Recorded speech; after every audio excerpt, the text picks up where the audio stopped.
hobby now. Welcome, ZiggyNo. 6/5/24 is June 5th, 2024. A lot to talk about today. Really excited. New format I'm going to try with as well. I'm going to share with you a very, very interesting story about a breaker who used his powers of breaking to pull a $200,000 bounty card and what it meant for the guy who pulled it and all the drama behind it, but with a different perspective. I'm also going to talk about flipping versus investors. Flipping versus investor. I do think there is a difference. Had a really great breakthrough moment listening to a YouTube channel. We'll talk about that. The National's coming up. A lot of national videos. Why you should not go. Remember a few years ago, Sports Card Investigator did a video on that, and people flipped out that he said, why not go? We're going to revisit the why not go. And Dustin, Sports Card Dad, needs a sponsor to pay for his I guess his fees to get into the national. He's upset that he didn't get to be a Road to the National sponsor. Ace Hardware and Optic Football. Pretty cool story with this. I'll tell you about that. PMG, Red PMG. We got to touch on that. I'll just leave it at that. You guys know what I'm talking about. If you don't, we'll give a background on that. Huge drama with Caitlin Clark this week. Did you see the news, man? It was ugly. It was ugly. I'm talking about the Topps Caitlin Clark $900 card set you could buy. Oh, those were just awful. Absolutely ugly. I'll talk a little bit about what I'm doing in the hobby. I sold off a bunch of cards. I bought a bunch of retail. I ripped a bunch of retail. Was miserable ripping retail. I reminded myself, I said to myself, don't rip retail. Now, if you follow me, I love Prism Monopoly. So it's hard to do that. But I just got slaughtered in Select. I enjoyed it, but just lesson learned. Anyway, we'll talk about that all and more. And like I said, we're going to go through kind of what I've been watching. I'm going to shout out some channels, some really cool content, a really great video on PSA, understanding the different grades, one on top 5 websites to watch. I thought was great.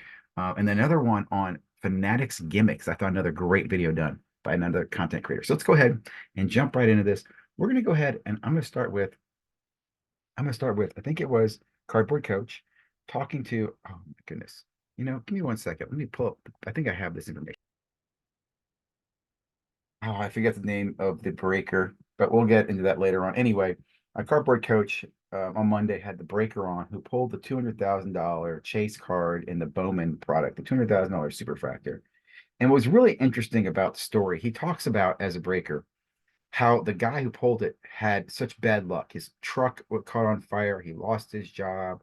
All this stuff was going bad in his life. And then this guy pulls this life-changing $200,000 card. And the breaker's like, man, no one better to pull this card. This guy needed it. He was down on his luck. And, Cardboard Coach dude is sitting there cheering him on. And I think to myself, this feels a little cringe to me. I basically feel like we're rewarding and we're saying to everybody out there who's at the end of your, life's going bad for your truck breaks down and you got no job, go ahead and bet on sports cards. Like, isn't that kind of, we're just saying like, we're rewarding this guy who was, oh, I feel bad. I've been there. I understand. But that is not what I think is a positive story about the hobby. Like, wouldn't it be better if it was like I don't know, a kid pulling it or, a lifetime collector? I don't know. Just the fact he sounded like a degenerate gambler who was down on his luck who pulled this $200,000 card. And then my favorite part too, listen to the conversation. The breaker makes a comment, and I don't want to put words in his mouth, but he makes a comment about going to bed, tell his wife he pulled the card. So I was like, well, for us, he's like, no, it's for somebody else. And she's like, oh. And he talked about, what he thought about and what ifs. He kind of alluded to how breakers sometimes have this thought in their mind of, hey, just screw it. I'm closing down shop. I'm keeping the card. I'm not sending it to the guy. I'll make some excuse. He didn't get his payment to me, whatever it might be. Like, what legal obligation, how far would it be taken if the guy didn't get the card to the right guy? I don't know. I wonder about that. I'm sure there has to be some legal precedent to that. Maybe Paul Lesko we look into that. But somebody who did not get a big card, were they able to sue? Were they able to go to court and explain to the judge how they paid for a break, and in that break they're entitled to all the cards? And did that work? I don't know. I just wonder about that. But it was, like I said, it was interesting to get that perspective and hear about that story and the guy who got it. It also made me again think back to my bounty website idea. I think I'm going to try to work on this. I'd like some volunteers who wants to help me. I'd like to put together a bounty website. We'll talk more about that later on. Just bounty information, where you can find the bounties that are active, who pays the bounties out. And if you want to create your own bounty, post a bounty, man. bounties that are, legit, have put some threshold. And you have bounty hunters who's been rewarded bounties, top bounty hunter. I got all sorts of bounty ideas. Okay. Listening to, I want to say it was a dollar box, and he's talking about the difference between flipping and investing. And he made a great comment. He goes, I am not a sports card investor. He goes, I make a lot of money off sports cards, but I'm a sports card flipper because I don't get into the how long the player's doing, how great the career is going to be, and are they the next best product prospect. What I know is that rookie quarterbacks sell well, and I can buy them and flip them for more money than they paid buy them. And I thought to myself, damn, you're right. I mean, in fact, here's the reality of this. Here's what I really think it made me realize. I kind of came into the hobby. I mean, I not kind of. I came into the hobby as a collector. I loved it, and I was collecting cards. I didn't sell, but the first few years I was back in the hobby. Like selling the first cards was because I had to, and it was painful. Once I got into the selling, I realized that I was holding on to a bunch of stuff I didn't need to have that was worth more money than than I needed to think about. Anyway, as I morphed from collector, I thought of myself as an investor. I'm going to leverage my knowledge to make money in the hobby. That's what I'm doing. I'm an investor. And I felt this duality of sports card collector versus investor. And then I just realized the other day, you know what? I'm a fucking flipper. I mean, I've always said it. I love the surfing of the waves. I love seeing the rookie class coming in. I love chasing the right products, getting the cards graded, slabbing up the silvers, selling those puppies, getting new cards going, which is what I did this week. I'll talk about that. And that's the wave. And what feeds that? It's flipping. I'm not investing in the cards. I bought a lot of cards that do have more value or less value often than they did later on. I just churn through them, man. I can tell you that every year of every rookie class, I've had a pretty good card of one of the rookies in basketball, baseball, football. I can look back and go, I had, Mahomes is this, I had, Lamar Jackson's that, I've had this guy's this. I've had some really, really, really good cards. And that to me are great memories, great experiences. I didn't sit on the sideline and wonder, should I ever have one? No, I had them. I went out and enjoyed them. I sampled them. I surfed them. So I had this moment of like, I am a flipper, which I hope you guys understand that I think the flipping is it's an engine to propel you through a hobbyist. Like flipping is the engine to my hobbying experience. Some people's engine is collecting. Some people's engine is investing. The engine, right, takes us into the one location of being a hobbyist, which I will say, just on a little side note, brings me to the video that Neil put out this week about all the people who've got their hands in the sports card world. I think that's great. It's like the velocity of a dollar. That's really what's looking at when you spend a dollar here at the point of purchase. How many times does that dollar get moved around? Does that product, generate residual dollars or impact dollars? Great study. I did a video, and I'll leave a link, or maybe I'll show you later on.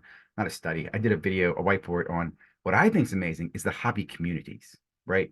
The hobby is so intricate. You can have different communities doing different things that are interdependent on each other, right? There are some definite dependencies, like guys who do raw to grade, who make money raw to grade, raw to grade, raw to grade, raw to grade. They don't realize they may never understand or care about breaking, but breaking is so key to their business. Like breaking fun, it's an example. So a breaker can sit there and go, I'm making money, or you can make this money. You see what the PSA 10 went for? It is they, oh my gosh, there's so many interesting communities. The collector community, you have a guy who never opens packages, doesn't care about modern, hasn't care about tops his releases, doesn't even know who the rookie classes are, but they just love the hobby. They love collecting, they love the old stuff. It's interesting. And each group has its own language. Like listening to vintage guys talk about the difference between an OC and a miscut and a PSA 6 with a good eye appeal. It's interesting. I mean, they're the same damn card because there's not many cards back then. It's the same damn card. I think those are really interesting ways to look at the whole flipping investing engines that drive our hobby experience. Switching little topics here. Next topic, the National. The National. I'm going to go for a day or two, probably 2 days. I have family in the area, so a place I can actually stay that's affordable, and we can visit somebody. So I'm looking for. So I saw a video from the spitball guys, which I really like their videos on why to go to the National. What I thought was interesting was that you had one guy, Phil, who is a diehard, loves the National, and for good reason. He talks about the community, the people. He's met a lot of people. He's got a lot of friends he goes with. And he's one of the guys I remember watching in 2020 talk about the National, how much he's going to miss it. And then you had Scotty B. I think he'd been to one National. He's like, yeah, it was okay. And the other two guys who'd never been to National, they'd go to Burbank and other shows. I think that's how a lot of people in the community watching this, you have a diverse group. Like they're really, let me just say this, you're not missing anything by not going to national. What you miss out on are those national only exclusive things. And even those, you can buy them, you're just going to pay more. Like there's nothing at the national you couldn't have. It's going to cost you more to get. And I think that's also why I think national is kind of so lame. Like it's not special, right? You're not missing the moment. I guess some people would argue, well, those autograph guys, they're all gonna be there, but all the autograph guys are vets. Like, I don't want vet autos. I want rookie autos. Like, I'm more excited about Chantilly's autograph or signers than in the national right now. But that's just me. In fact, I'm also surprised at the national. Why don't you have more rookies there and emphasize that? Because you should have people just basically lined up where you can pick up your rookie card, you get in line, you get it autographed, and you drop it off a PSA. Like that'd be something that the national just have set up for you, but can't again, apparently they don't. So going back to that, I am going, but again, going for specific things. I'm more looking for fanatics, and I think more people are going to lean towards fanatics. I think the national will go back to what it was before, which is a dealer conference, which is great. Dealers want to get together and sell each other products, and you know, what was I was trying to explain to somebody when I see dealers? Oh, dealers are like when all your friendly friends get together and have their own tournament, and they're waiting for fish to come in. Let the dealers do that. Let them exchange your cards. I think the dealers had to be just salivating over the numbers of people who've come to the hobby in the last few years. And I think they took it for granted, to be honest with you. So I think Fanatics is going to cash on it, yeah, cash in on it. And I also think local shows have done a better job of that. I've heard local shows who do a bit more, who are easier to work with the dealers. They have more local promotions, whether it's card promotions, giveaways, even sponsorship with local influencers. There's a better job there. I saw it again. Dustin was complaining that he couldn't get a sponsorship from the national because he's promoting the national all the time. I understand that. I think you're whining, but it is interesting. It's an old boys network. I did see if you go look, national picked like, and I'm not trying. I'm just gonna say it as it is. In my opinion, the national had to pick different categories or groups. You have a female, you have a minority, you have a veteran. It's like that's how they filled it out. Honestly, it's weird, but you go look at who the national sponsors are, and I also thinking to myself, are any of them have long-term like social media experience? I don't know. The ones I'm thinking of, the three that I'm thinking of, I don't think do, but I could be wrong. And I already said too much. I'm sure someone will probably be like, "Oh, he was," rah, rah, rah, rah, rah. But I'm just saying, National is very old school, like the '80s, dude, like Reaganomics or some shit. Ah, I got the PSA BGS authenticated slab PMG. My only thoughts there, dude. Let me just put this way. You know the guy. I love, first of all, I love the guy's videos. I'm really glad he's putting videos out. I love the viewers. People are watching the story. Did a great job on that, dude. I love just the background, explaining his position, why he's in the hobby, why the money didn't mean that much. It also shows you kind of disposable income of people. And again, he's not an expert, but he thought it'd be like a good place to store money. He gave some good explanations of why he made the purchase. What I think is interesting is I have to think in the back of my head, he's in there hoping that that is a one of one rare prototype that leaked out of the factory that they can prove has some super massive value. And if that happens, does the seller reserve the right to cancel the sale? I cannot wait. Or I mean, I at first I heard that looked like someone had like penned it on, and I was gonna get out my red pens and start, coloring over cards, see if I could make my daughter and I to make some really better PMGs. It can't be like that, right? I mean, there's no way someone like that went through. I have to assume, like when Beckett sees it, they're gonna be, this thing looks really good. I don't know what it is. I think they might reach out to Upper Deck. I think there's more to this story than we expect. I think this story might be one of the cooler stories of the year. Of all the junk stories going on, you got the whole Spiegel guys that AIH is following. You got the loaded box stories. You got the $925,000 bogus sale of the star card. This story of the PMG might be the coolest story of the year. They might make a movie out of this. Um, because again, they could. It really could. Like, let's look at this way. Panini has had stuff that fell out. Boxes that are left out. People have found stuff. Easily could have slipped out the door. We've seen that happen before. Um, Gosh, if that's the case, man, this person is going to be super excited. Another thought I thought about the Panini too was going back. Remember that hack where they sold the servers? If you had those servers, maybe you'd know like where they're shipping boxes to, what athletes. Like you'd see what athlete, what their address is, where they're homeless. So you could go Target and take that stuff from them. I'm just throwing it, throwing the stuff out there. A lot you can get from that. Um, let's go ahead and talk a little bit about the big. Well, here's what we're gonna do. We're gonna switch. To look back, it kind of shows I've been watching, kind of lessons learned. Big fan of the hype. Just learned so much. Big fan of this show. Um, Nothing else stood out here. Big fan of Miss Rachel, by the way. If you guys are following, my kids are into Miss Rachel, so that's why you're gonna see that in my list here. What was I want to show you?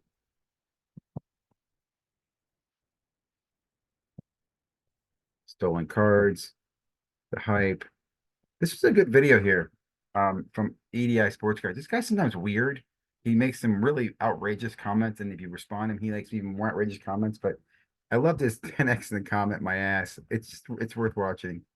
Um, I do like SCB's points on Panini. Okay, what is going on with vintage sports card, dude? Like, I can't wait to listen to Neo tonight. I'm gonna have to, pepper him with, "Hey, dude, what's up there, card trimmer? Is this the card trimmer trio? Who's the wax, wash, and cleaner? One of you guys on the Kurt's card care cleaning buy list or some shit? This dude's just going off on them. It's to me, it's totally for clout. It's totally for clout, right? It has to be. There's nothing else there. Um, oh, this dude's always mad. Always mad, but can't explain what he's mad about. There's some really good. What's the one I missed this week? Uh, uh, Overpriced podcast. I think it was. Lots of great stuff from Dan the Card Man. Good market recap. People complaining about Clark. I do love Chasing Cardboard Show. Really good video here. On the rare cards. There's some other ones that came to my attention here. Sports Card Madness. Let me just say this too. If you guys aren't watching Sports Card Madness, this guy puts out some really good content. I've been critical of him. I, grilled him for his interview with the Beckett magician. And I think he blocked me for that. But that's okay, because I really like the rest of the content. If you're not subscribing, follow him. He does some really good shit. I really dig it. This is a great one, the Nash Trational. I thought that was an excellent one to talk about. That's the one they're breaking down. Should you go national or not? Panini needs to do this. That's just not going to happen. Dan, they don't care. Panini does not care. Um, Interesting conversation here. Cage lawyer and BGS with Dr. Beckett. I like this, talking about fixing BGS. I think it's so funny how the only ones who want to fix BGS are people of my age, right? Late 40s, early, I guess 40s to 50s, who think that there's some reason to save it. I say screw it. Let it sink. Let's watch that puppy burn. Let's pick something else up. Why are we holding on to nostalgia of Beckett? I mean, had a magazine. I told you before too. They should focus on a pricing app. That's what they should have done. Come out, bought a pricing app, make it a free. That's how they shake this space up. This one, the hobby's more popular than ever before. This guy just makes stuff up all the time. My favorite card show, he's like I said, my favorite 3-person card show out there. These guys always have great content. Do recommend it. Big fan of ERB, who's also guest host on my show last night. Here's the one on how to make money in flipping cards. This is where I had that epiphany moment that, you know what, guys? I'm a flipper. I'm not an investor. There's no investment in sports cards. Investing in sports cards is stupid. Here's Staple Breaks. This is the dude who pulled the $200,000 card. Listen to the beginning of this. It sounds like, again, they're happy for this drunk, degenerate gambler. Again, I'm not knocking it, okay, because I am one myself. Who's like, dude, he needed it. He needed that hit, man. Thank God he got the hit. And it also feeds on what I've said before, dude. What I think's the problem with breaking is that breakers know that there's a degenerate typically buying, that they are thinking to myself, if you have a conscience or a soul, you're going, PSA grading records, yada, yada, yada. Cards and money. This is a good one. This is a good one where I love listening to sports card lessons. He's come in, he's learned so much. He's talking about dealer to dealer sales. And it's where I said too, I feel like, sports cards are like the poker community, right? They feed off a fish. They're looking for that guy they can take advantage of. They know that. Great video here from Card Lines on this new product coming out. I'm not as bullish about this product. I think this product is going to be a big bust, but I do like Card Lines. He does breaks, there's a little bit of everything. Interesting. I'm sure someone will tell me some bad things. Here's a great one. This is the guy doing the fake PMG. Cage always pontificating. Really good breakdowns from Triple Crown on his videos. What I like about his videos, he records the show and then he talks back to the show as a play-by-play. A really excellent way to do this. I hugely recommend it. One of my favorite videos here. I'm not a fan of card ladder. You had me at I'm not a fan of card ladder. Here's my boy breaking down the stupid people. This right here, unveiling the grades. Excellent video. One of my favorite videos. Check out Dale and Dawn. Great video. Only 60 reviews, but he reads through, explains the difference in grading. Check this video out. I'm not kidding. Check it out. Click it. right there, Dale and Dawn. Always enjoy Grandy and listen to his updates. This was a really interesting story on Fund My Cards. Very interesting. Basically, a way to